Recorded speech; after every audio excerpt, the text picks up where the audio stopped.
আসসালামু আলাইকুম বন্ধুরা, আজকে এসেছি অন্যরকম একটা ভিডিও নিয়ে। লাস্ট টাইম যখন আমরা কক্সবাজার গিয়েছিলাম না, তখন আমরা গিয়েছিলাম ফালুংসি।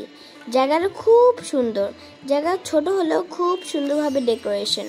এখানে অ্যাকোয়ারিয়াম আছে, স্টিকি নোটসে অনেকজন নোট লিখে দিয়েছে। জানো ফালুংসি মানে কি?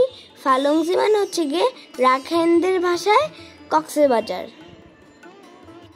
দেখো জায়গাটা কত সুন্দর করে সাজানো, যেমন লাইটিংস দিয়ে, তারপরে বাঁশ দিয়ে সাজানো। তারপরে এখানে ফালুংজে একটা ইয়াও আছে, যে পোস্টারও আছে। এখানে সুন্দর করে রাখাইনদের ছবিও আঁকা আছে। তারপরে এখানে আছে অনেক সুন্দর সুন্দর লাইটস। এখানে এসে তো আমার খুব মজা লেগেছে। এই যে দেখো, এটা হচ্ছে কি খাবারের মেনু। এখানে এই দেখো, এখানে কত সুন্দরভাবে এই খাবারগুলো রাখা আছে। এখানে রাখাইন ভাষাতেও খাবারগুলোর নাম লেখা আছে। এখানে খাবার ছাড়া আরও অনেক কিছুই পাওয়া যায়, যেমন থানাকা প্যাক, তারপরে বালা চাও, তারপরে সাবান, আরও অনেক কিছুও পাওয়া যায়।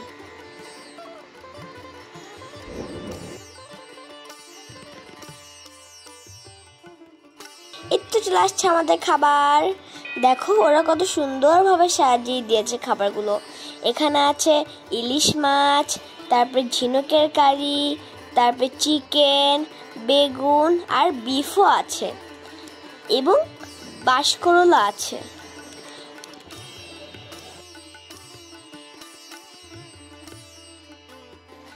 এখানে আমার সবচেয়ে মজা লেগেছে হচ্ছে গিয়ে ঝিনুক খেতে। দেখো আমি বাঁশ খাচ্ছি। এখানে অনেক রকমের ডেজার্টও পাওয়া যায়। এই গ্লাসের মধ্যে এটা হচ্ছে গিয়ে খেজুর রসের ডেজার্ট, আর পাশে ছিল বিন্নি চালের পিঠা। তোমরা যারা যারা কক্সবাজারে এসেছো, তারা এই জায়গাটা একবার ঘুরে এসো। আমার ভিডিও নিচে অ্যাড্রেস দেওয়া আছে। Tata, bye bye.